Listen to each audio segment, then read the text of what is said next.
Jalan-jalan ke Kota Batam. Jauh kali ya. Tapi karena pantun nggak apa-apa. Jalan-jalan ke Kota Batam. Ke Kota Batam jauh sekali. Siapa ibu yang nggak jawab salam, silakan suaminya kawin lagi. Assalamualaikum warahmatullahi wabarakatuh.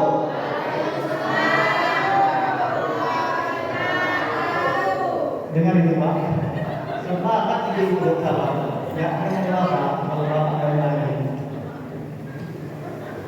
Alhamdulillah. Alhamdulillahilladzi hadana li hadza wa ma kunna linahtadiya laula an hadana Allah.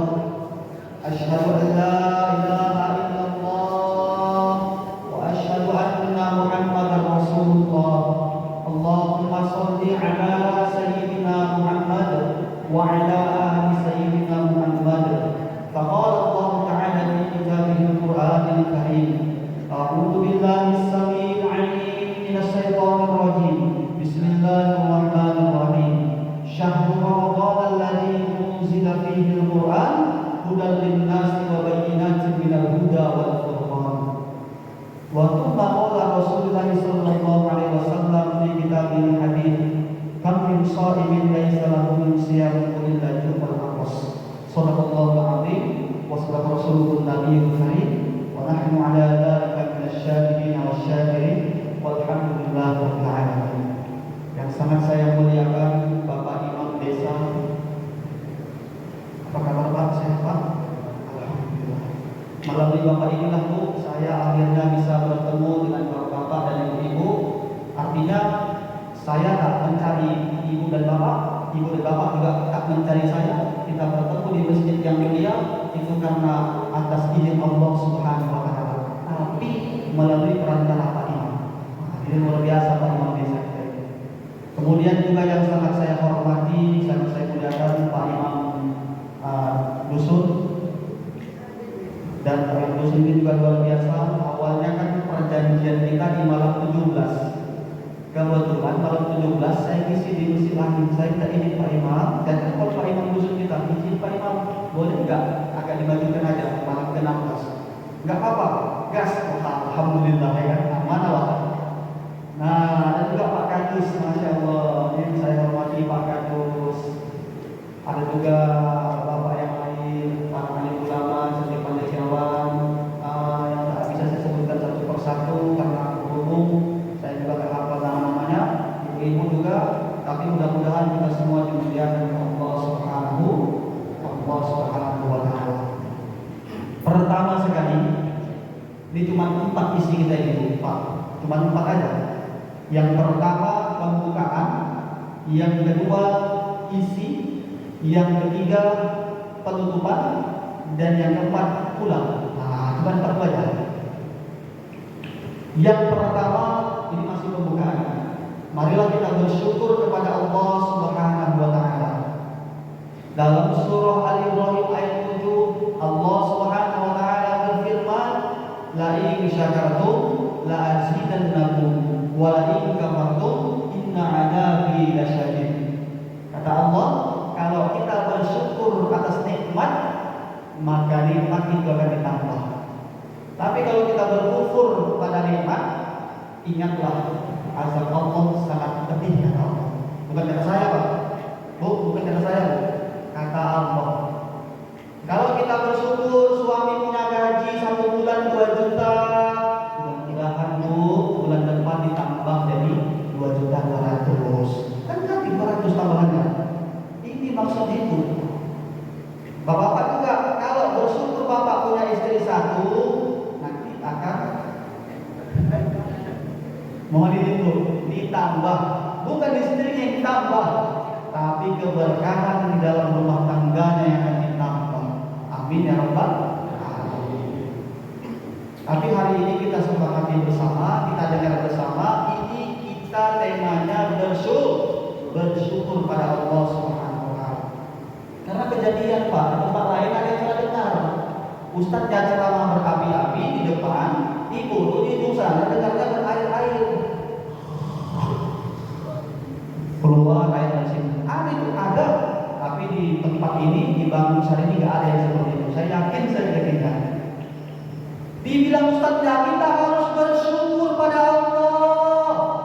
Kalau kita bersyukur, nikmat akan ditambah. Ibu dengar di belakang, kita harus bersyukur pada Allah. Kalau kita bersyukur, nikmat akan ditambah. Pulang ke rumah disampaikan sama suaminya, mas, ada apa adik dan sayang? Ini panggilan kalau baru nikah, ya kan Bu? Kalau baru nikah 5 tahun, 10 tahun masih sayang, masih anak-anaknya. Betul itu Pak? Betul Bu? Alhamdulillah betul banyak. Ya kan? Jatuh sih lewat, kena sandung. Aduh, mana dia sakit mana? Mesranya tuh yang baru nikah ya kan? Coba udah 30 tahun kesandung. Aduh, mata pakai matanya. Itu tempat lain ya, kan di sini.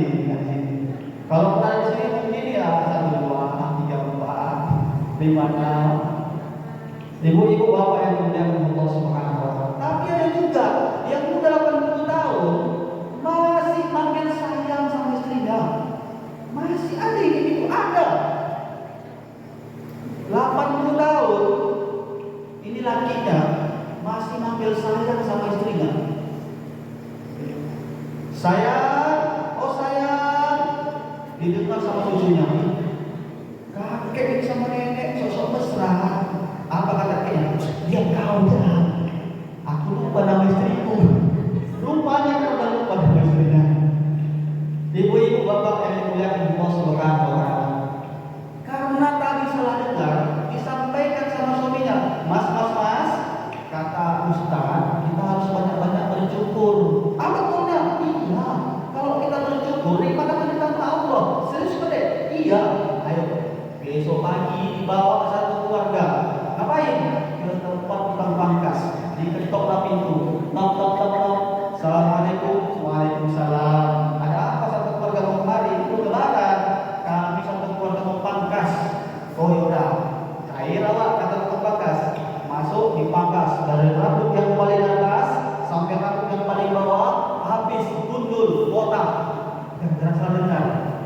Terakhir kan waktu buka puasa. Waktu buka puasa terjadi. Mau makan, ibu nengok bapak botak. Ibu ditengok sama bapak tadi itu lagi. Bayangkan ibu botak, gak ada rambut, bayangkan botak, gak jadi makan karena salah dengar. Pertama sekali bersyukur pada Allah Subhanahu wa taala. Apa bukti bahwasanya kita sudah bersyukur pada Allah?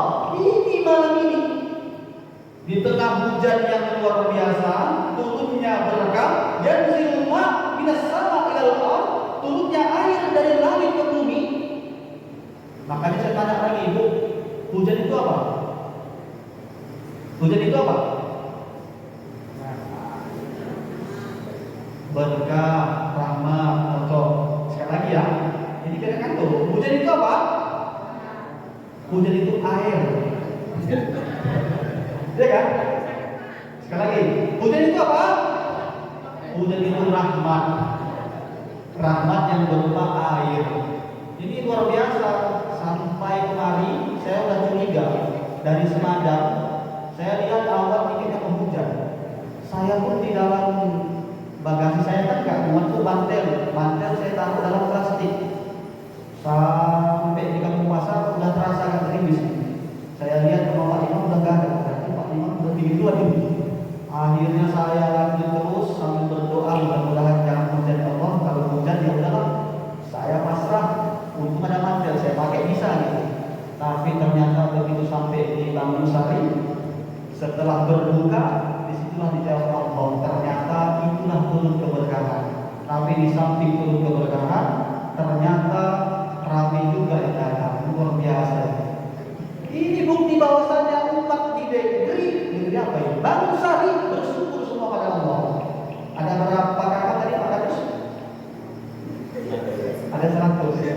Yang hadir 1, 2, ramai 1000 ada ini, masya Allah, luar biasa. Ya kan? Maksudnya semangatnya 1000. Semangatnya 1000. Masya Allah, luar biasa. Ini bukti bahwasanya ibu dan bapak sudah bersyukur. Ketika kita gunakan tangan kita dan kita gunakan kaki kita untuk melangkahkan ke masjid, ke musholla, untuk melangkahkan ke tempat yang baik lagi, itulah tanda bahwasanya bersyukur. Di mana bisa kita lihat dalilnya? Di dalam kitab akhlak yang dipelajari di pondok pesantren. Di pondok pesantren yang kelas 1 itu mereka akan belajar kitab akhlak.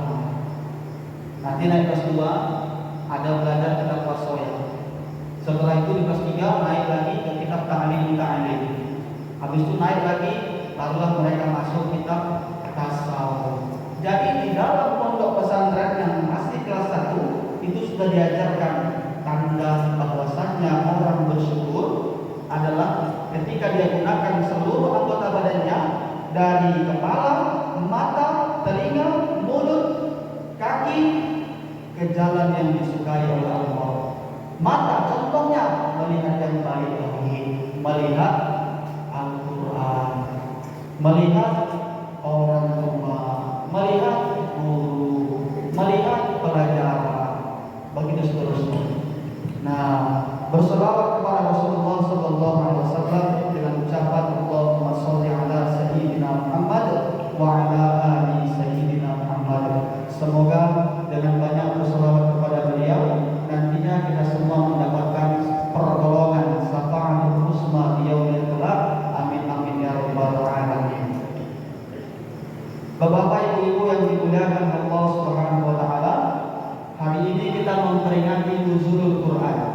Apa itu nuzulul Quran? Ternyata Al-Quran berasal dari bahasa qara'a yaqra'u, bacaan. Quran, bacaan. Nazala yanzilu, nazala fi'il madhi, yanzilu fi'il mudhari. Nuzulul Quran, turunnya Al-Quran, berarti sudah turun. Kapan turunnya Al-Quran? Banyak ulama yang sepakat di 17 Ramadan. Adapun juga pendapat yang lain mengatakan tanggal 27 Ramadan, tanggal 25 Ramadan. Tapi mayoritas ulama se-Indonesia bahkan sedunia banyak sepakat di 17 Ramadan. Itu jadwal turunnya. Tapi tidak ada salahnya kita buat peringatan mau di 12 Ramadan, mau di 11 Ramadan, tidak ada masalah. Yang penting kita buat peringatannya itu. Ayat yang pertama sekali turun waktu itu Iqra. Kapan? Ketika Nabi Muhammad sallallahu alaihi wasallam berada di gua Hira, sedang bertahanus dia. Kalau bahasa kita sedang bersemedi. Di saat itu datang malaikat Jibril. Malaikat Jibril datang dengan wajah yang sangat menyeramkan. Iqra ya Muhammad. Nabi Muhammad ketakutan menggigil. Ma'ana di Qori. Ayat yang pertama sekali turun Iqra bismi rabbikal ladzi khalaq, dan seterusnya. Dan ayat yang terakhir turun surah Al-Maidah ayat 3. Al-yawma akmaltu lakum dinakum wa atmamtu 'alaikum bi ni'mati wa raditu lakum al-Islam dinan. Setelah ayat terakhir turun, disinilah akhirnya Nabi Muhammad tak lama setelah itu wafat. Bapak Ibu yang dimuliakan Allah Subhanahu wa taala. Al-Quran turun di bulan suci Ramadan. Artinya setiap bacaan yang kita baca pahalanya berlipat ganda. Pahalanya berlipat ganda. Rasulullah tidak katakan alif lam mim satu huruf, tapi Rasulullah katakan alif satu huruf, lam satu huruf, dan mim satu huruf. Ketika kita baca dengan penuh keikhlasan, pahalanya akan dilipat gandakan menjadi 2, 3, 4 dan seterusnya. Tergantung bagaimana ikhlas dia dibaca. Coba kita baca Al-Quran dengan penuh semangat, dengan penuh penghayat, dengan bacaan tajwid, dengan bacaan yang baik. Utlubul ilma minal mahdi ilal lahdi. Enggak ada batasan dalam menuntut ilmu. Satu hari berapa juz dapat kira-kira? Dapat ya satu juz ya? Insya Allah dapat ya. Kalau bacanya sama-sama kompak di masjid dapat ya.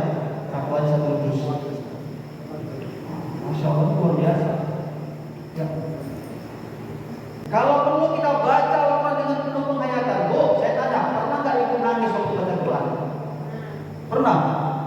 Di tempat lain ada yang bilang, Ustaz, saya juga nangis baca Quran, kenapa nangis? Nggak nampak lagi mata Ustaz, nangis.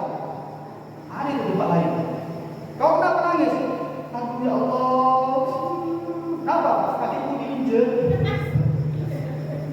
Nangis.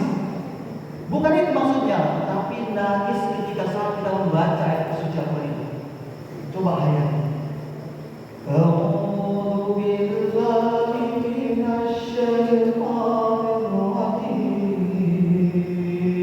Teringat ya Allah, hidupku gak akan lapar ya Allah.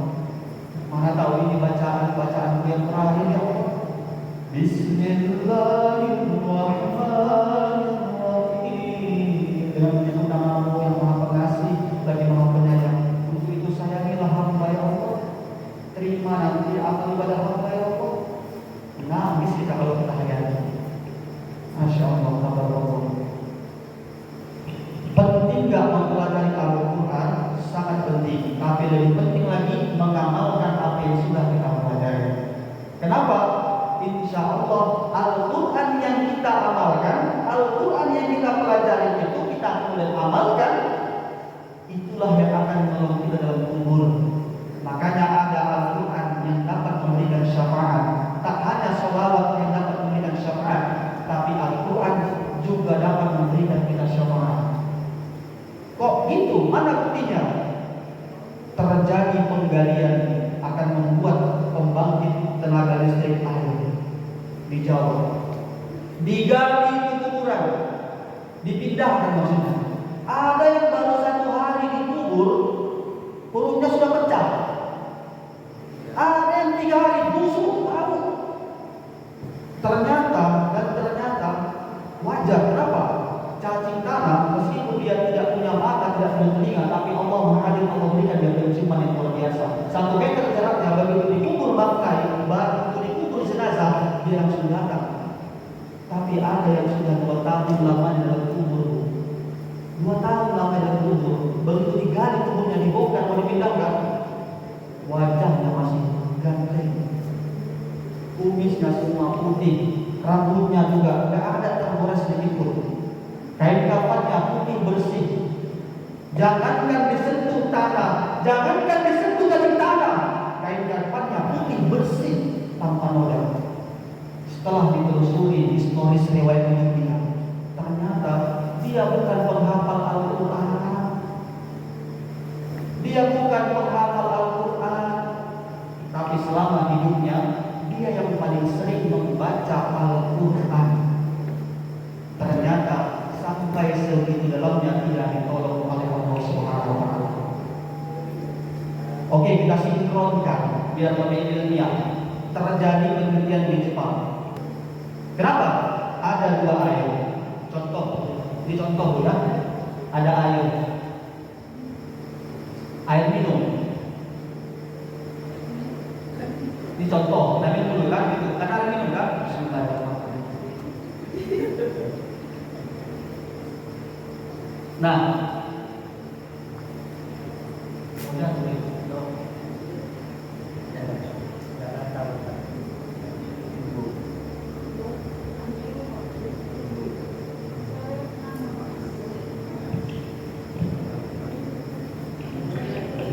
ini lagi ada. Tenang aja, ada lagi. Ada 2 air. Diteliti sama orang Jepang. 1 air Zam-Zam, 1 air biasa. Dilihat pakai alat apa yang kecil itu, yang lihat paling kecil itu mikroskop, apa namanya? Itu maksudnya Pak. Diteliti, dilihat molekul partikel terkecil dalam air Zam-Zam.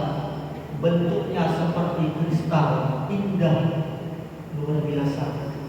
Tapi air yang biasa dilihat pun juga biasa-biasa aja, nggak ada istimewanya. Kemudian diambil lagi 1 air biasa, diambil lagi, ditaruh. Tapi air yang biasa ini sudah dibacai ayat suci Al-Quran. Kemudian dilihat pakai alat yang canggih itu, ternyata di dalam airnya itu molekul partikel terkecilnya itu sudah hampir bentuknya sama seperti air Zam-Zam. Masya Allah, tabarakallah. dibacain ayat suci Al-Quran. Nah, ini poinnya. Pertanyaannya, dalam badan saya ini, kira-kira menurut ibu mana lebih banyak? Tulang, kulit, bulu, atau darah? Tentu jawabannya darah. Kalau nggak salah 90% dalam tubuh kita darah. Makanya ada istilah 3 hari kita nggak makan, nggak apa-apa asal minum. Tapi 3 hari kita nggak minum, kalau makan terus tanpa minum nggak tahan. Sebegitu pentingnya kita dengan air.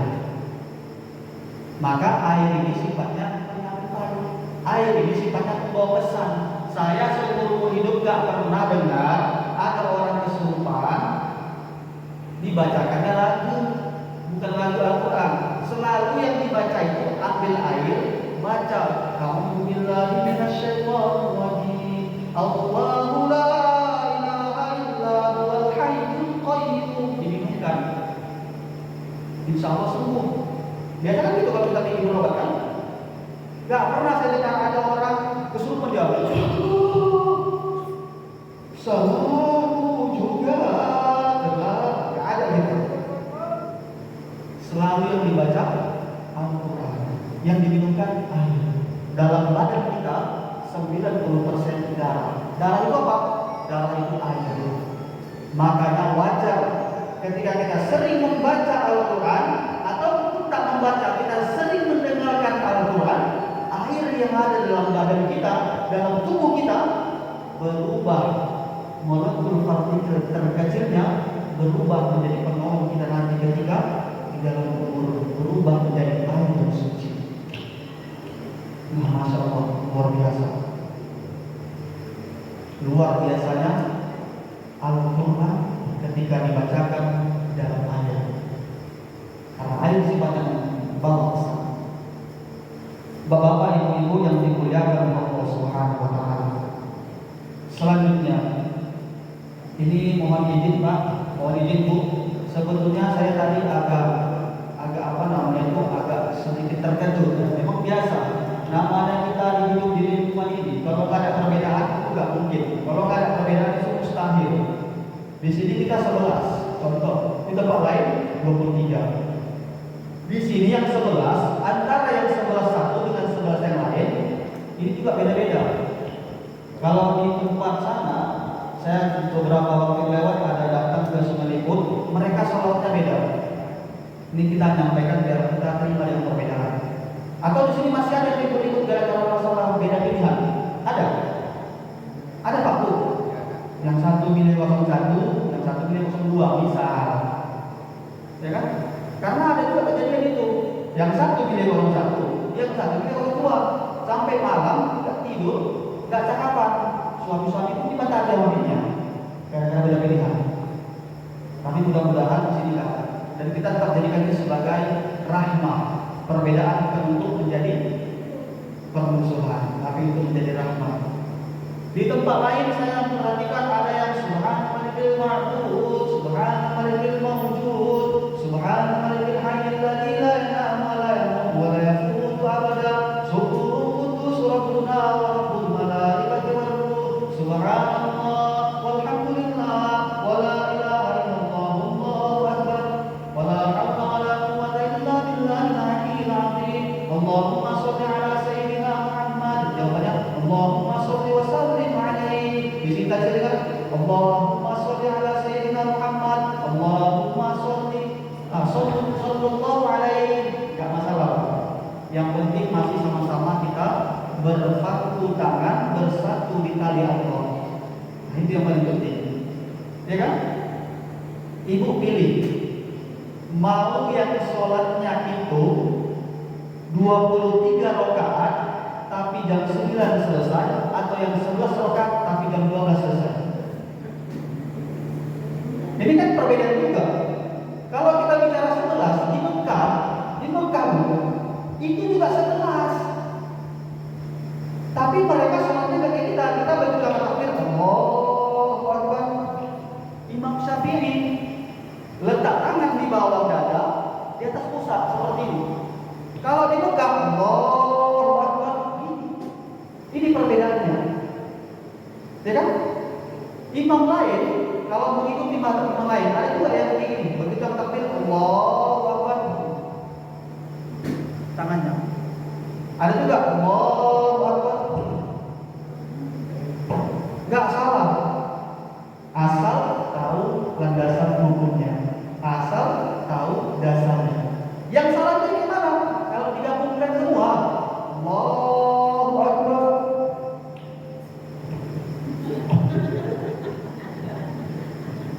Ini salah. Tapi insya Allah melalui perbedaan itu jadi rahmat saya bilang. Di Mekah, aku takbir Allahu Akbar dan mereka setiap satu rakaat satu juz. Satu. Kalau satu kita bikin besok. Cocok. Cocok Bu. Sesekali kita coba tuh suasana sholat di Mekah kita rasakan kan gitu. Satu rakaat satu juz. Satu bulan 3 hari itu selesai Pak. Satu hari biasanya mau datang lagi. Kejadian kepala ini. Ada imam mantan Qori. Biasanya kalau baca Al-Quran itu panjang.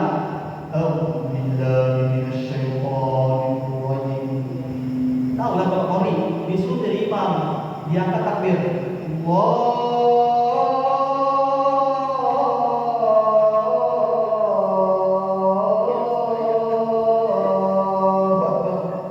Ibu di belakang kacau aja. Ngapain aku dari sana sini? Ikuti aja dulu.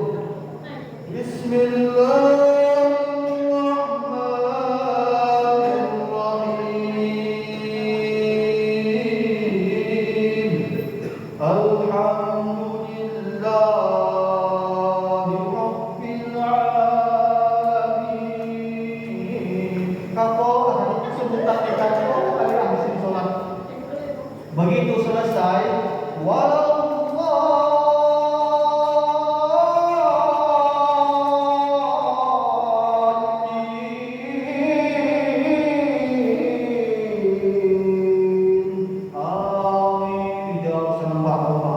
dibaca lagi ya.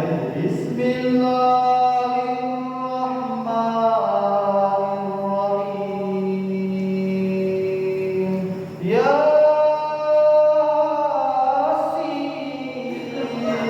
di belakang itu tuh kasih pula. Gak mau lagi aku sambil ini tobat. Besok pindah, gak mau lagi seperti musola ini. Pindah lah, pindah iya pindah. Sampai besoknya pindah ke musola yang lain. Dia dengar, ini kayaknya imam yang kenal ini. Rupanya imam yang di situ pindah. Dia lagi. Dengar, imam tuh, wah imam tuh dengar. Dia mau marah atau peci. Dalam hati ngomong, apa kamu cepat kan? Tengok lagi, sedikit cepat. Wow, dibaca yang pakai satu nafas. Tadi kita praktek 2 nafas, Al-Fatihah kan? Ini 1 nafas ditekan waktu. Bismillahirrahmanirrahim.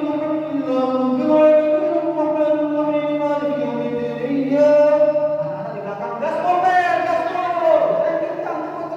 Oh, ada anak ya.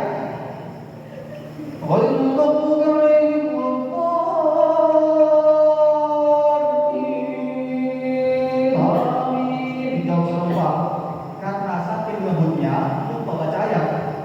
Bismillahirrahmanirrahim. Inna. Kok lupa ya? Apa yang baca?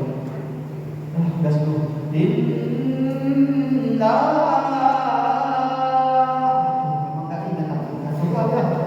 Inna ada anak pesantren di belakang disambungnya. Inna lillahi wa inna ilaihi raji'un. Rusak sholat beliau. Ibu-ibu yang dimuliakan oleh Allah Subhanahu wa taala, bapak sekalian yang dimuliakan oleh Allah Subhanahu wa taala. Dijaga biar tidak lupa dengan cara terus mengulangnya. Terus bisa diasah biar tidak lupa. Karena Rasulullah bersabda, "Afadul ilmi al-isya." Bencana ilmu itu adalah lupa. Dan jika seandainya kita lupa, cara yang diajarkan Rasulullah adalah coba dengan bersolawat. Allahumma sholli ala sayyidina Muhammad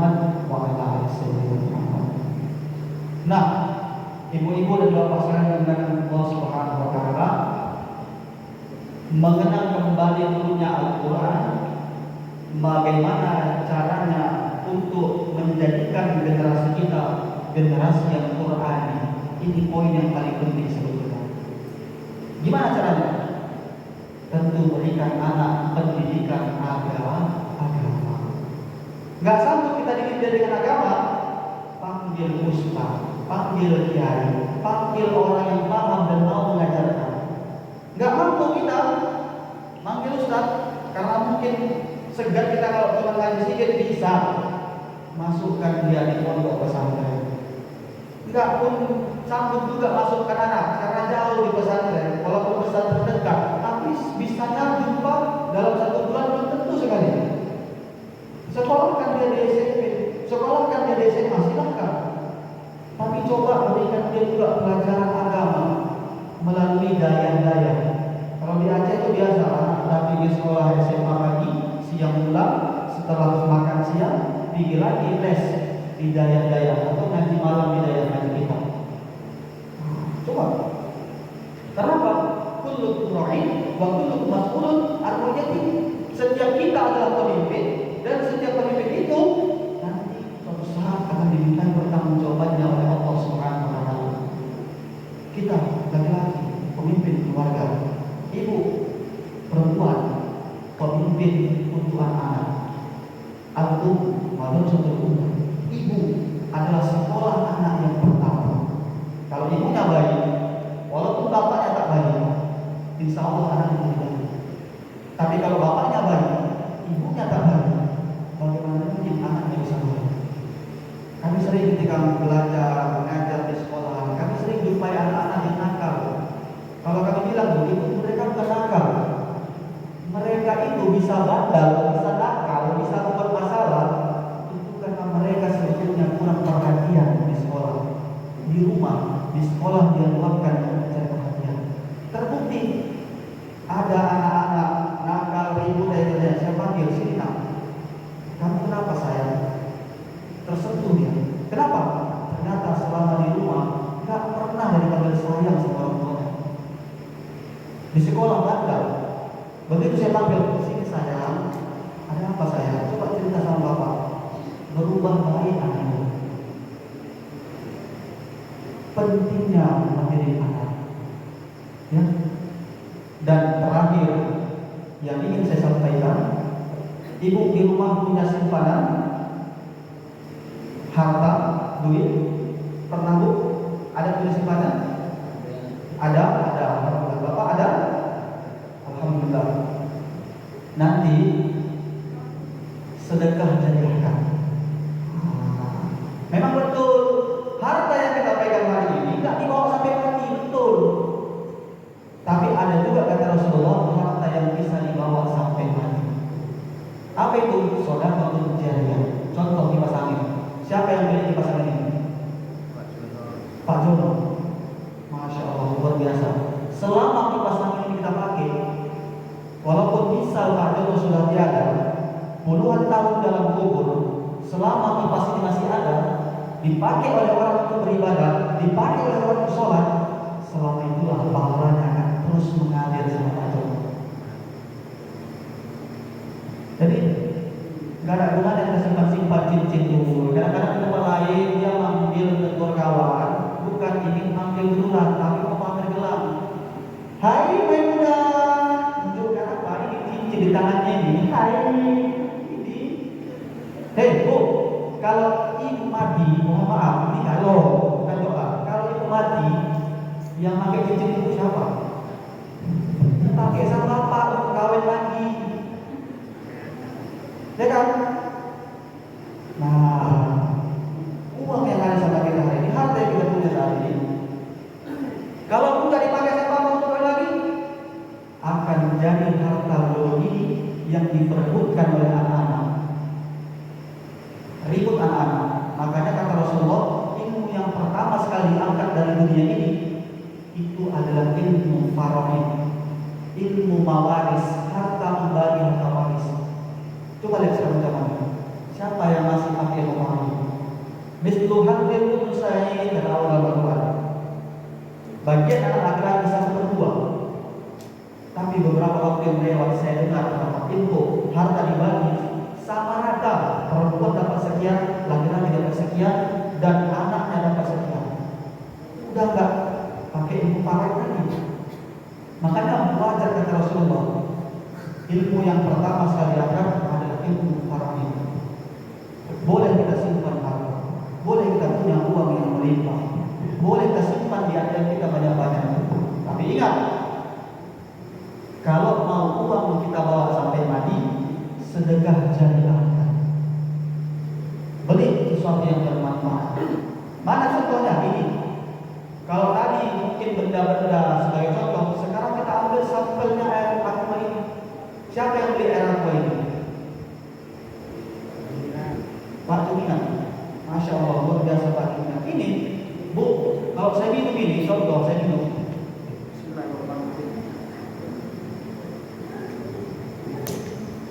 Ini kan contoh kan? Ya memang saya haus juga. Saya minum akan masuk dalam badan saya, masuk dalam badan, dalam tubuh dibagi. Ada untuk energi, ada untuk darah, ada untuk gizi dan segala macam. Besok hari saya pakai lagi untuk ceramah. Badan ini saya pakai untuk sholat, saya pakai untuk ceramah. Ngalir enggak itu bahaya sama Pak Dunia? Ngalir. Makanya benar kata Rasulullah, apa yang kita pakai akan laku. Ya, ma'akal ta'ala. Apa yang kita makan akan busuk, apa yang kita pakai akan laku. Tapi yang kita sedekahkan, itulah yang akan menolong kekal abadi sampai nanti kita mati. Dan poin terakhir, ini termasuk bagian isi poin yang terakhir. Ini sebentar lagi kita akan masuki bulan Syawal, ya. Ramadan akan pergi. Ramadan akan pergi. Belum tentu Ramadan tahun depan kita bertemu lagi dengan bulan Syawal. Makanya di bulan Sya'ban, di bulan Rajab kita sama-sama mungkin diingatkan oleh ustaz-ustaz alim ulama, para kiai untuk mengamalkan doa. Apa doanya? Allahumma barik lana fi Rajab, Allahumma barik lana fi Sya'ban, wa balighna Ramadan. Sampaikan. Tapi siapa yang menjamin hari ini kita kumpul semua, saling tatap mata, tatap muka, saling berjumpa? Siapa yang menjamin tahun depan kita masih bersama? Yang bisa bilang adalah, kalau seandainya hari ini adalah hari Ramadan terakhir kita, kalau seandainya ini adalah puasa terakhir kita, maka manfaatkan puasa terakhir ini dengan semaksimal mungkin, semanfaat mungkin. Kenapa? Allah berfirman, dan ini Bapak saya yang hafal ayatnya, wal akhiratu khairul laka minal ula. Sebaik-baik yang di awal, yang dipandang paling baik, itu adalah yang di akhir. Anak SD dia sekolah kelas 1, 2, 3 ada juara, enggak terlalu. Tapi di kelas 6 tiba-tiba dapat juara, yang dipandang adalah yang di akhir. Orang Tamiang, mohon izin, orang Tamiang kebanyakan memandang yang di awal yang utama. Itu makanya kalau tarawih malam pertama ramai juga, pegang kuat masjid sampai di halaman. Tapi begitu masuk tarawih ke-15 ke atas, makin maju, ada kemajuan soknya. Ya kan, betul. Saya perhatikan seperti itu. Dan di mana mereka kalau udah mau dekat lebaran itu, udah 17 ke atas, ramai di kelas infak. Rupanya udah pindah tarawih ke kelas infak. Di masjid juga nggak ada, rupanya beli baju, beli baju lebaran. Manfaatkan di akhir Ramadan ini. Dan nanti sampai pulang ke rumah, ini bulan suci Ramadan, bulan yang penuh dengan ampunan. Mana dalilnya Ustaz? Hadis Rasulullah, man shoma Ramadan imanan wa ihtisaban ghufira lahu ma taqaddama min dhanbi. Dalam hadis lain, man shoma Ramadan imanan wa ihtisaban, artinya barang siapa yang berpuasa dari pagi sampai sore puasa, sampai maghrib bangun buka, kemudian malamnya sholat tarawih dengan penuh keimanan dan penuh keyakinan, ghufira lahu ma taqaddama min dhanbi. maka akan diampunkan dosa-dosa yang telah berlalu, akan diampunkan dosa-dosa yang telah lewat, yang terdahulu, yang dulu pernah dibuat. Dan bulan puasa ini kita berharap ampunan Allah Subhanahu wa taala. Tapi yang diampunkan Allah Subhanahu wa taala, ingat, yang diampunkan Allah Subhanahu wa taala dosa yang terkait kita dengan Allah. Hablum minallahnya. Dosa kita sama orang, Ustaz, dosa kita sama orang enggak diampuni kecuali orang itu sudah mau kita minta maaf. Kita udah minta maaf, dia enggak mengalami urusan dia. Yang penting kita udah mau minta maaf. Maka nanti pulang sampai ke rumah, ibu bapak boleh minta maaf. Boleh. Datang ibu sama bapak pelukan bisa. Habis itu salam si bapak pelukan. Bang. Oh bang. Apa deh? Aku mau minta maaf nih bang. Minta maaf apa Pak Desa? Selama ini abang kirim sama aku 2 juta, ada siapa? Abang kirim sama aku pengen 2 juta. Iya deh. Kenapa deh? Tapi nggak semua aku pakai untuk rumah gua bang. Kenapa gitu deh? Aku mau minta ini, makanya aku mau minta maaf sama abang. Iya apa deh? Kita kan udah tahu, udah aja. Iya bang. Aku selama ini diam-diam nyicil baju bang. Dan sepatu bang. Udah deh, nggak apa-apa ya, nggak apa-apa. Maafkan kok. Pak, kalau ini udah dulu kayak gitu, bapak maafkan nggak? Maafkan. Kemudian bapak ganti jujur. Deh, apa bang? Abangku juga mau jujur deh. Kenapa bang? Selama ini kan kau tahu abang kasih sama kau dia 2 juta. Iya bang. Kenapa bang? Sebetulnya gaji abang 4 juta deh. Bapak kau lihat bang? Iya, abang mau minta maaf sama. Jadi selama ini abang kasih 2 juta. Iya 2 juta. Ya, 2 juta lagi abang kasih apa bang? Kedua juta lagi abang kasih apa jangan sebenarnya. Kalau bang udah minta maaf itu maafkan nggak? Enggak, jangan itu bang. Bapak-bapak, ibu-ibu yang dimuliakan oleh Allah Subhanahu wa taala. Nah, ini saya udah ngobrol terus sampai mau jam 10, besok kita mau kerja lagi. Kalau saya paksain sampai jam berapa? Ibu yang kacau itu. Ibu misalnya tahan, saya nggak tahan misalnya. Jadi kita akhiri pertemuan kita sampai di sini karena kita sudah sampai pada penutupan. Kesimpulan yang pertama, perbanyak mengamalkan Al-Quran, membaca Al-Quran, mentadabburi Al-Quran, mempelajari Al-Quran, seminimal-minimalnya sering mendengarkan Al-Quran. Melalui peringatan turunnya Al-Quran, nuzulul Quran, jadikan Al-Quran sebagai kehidupan yang utama dalam kehidupan kita sebagai pedoman dan pengobat hati kita. Yang kedua, pulang sampai sini, dari sini nggak ada salahnya kita saling maaf-maafan. Sebelumnya saya akan mulai dari saya dulu. Jika ada saya salah ucap, salah tindak, salah berbuat, saya mau dimaafkan. Maaf. Alhamdulillah. Nanti sampai ke rumah silakan ibu-ibu, bapak-bapak dan adik-adik minta maaf sama mak sama ayah kalian. Kita ingin di bulan puasa ini sudah saling makan sehingga masuk Idul Fitri benar-benar kita dalam keadaan suci. Dan terakhir pesannya yang ketiga, kami sholimin dari seorang mukmin siapun dan juga nafas. Kata Rasulullah bukan kata saya. Yang saya sampaikan menurut Al-Quran, menurut hadis, bukan pendapat saya. Berapa banyak orang yang berpuasa di bulan puasa tapi tidak mendapatkan apa-apa, kata Rasulullah. Dan kalau kita kaji kenapa? Karena hakikat puasa itu soma yasum, soma menahan, tapi yang ditahan itu dari ujung kepala sampai ujung kaki. Mata ditahan untuk tidak melihat yang mengandung dosa. Mulut ditahan untuk tidak mengucapkan yang mengandung dosa. Insya Allah puasa kita berkah. Amin ya rabbal alamin. Kalau tadi saya mulai dengan pantun, ini saya akhiri dengan pantun. Burung irian, burung cendrawasih. Cukup sekian dan terima kasih. Kacang arancis, kacang garuda. Ceramah habis, salam tiba. Kuntil anak naik sepeda. Ngapain kuntil anak sepeda? Bukan kerjaan. Gak apa-apa lah karena pantun. Kuntil anak naik sepeda. Naik sepeda jatuh ke sumur. Jangan lama-lama mandang saya, nanti malam gak bisa tidur. Kalau ada sumur di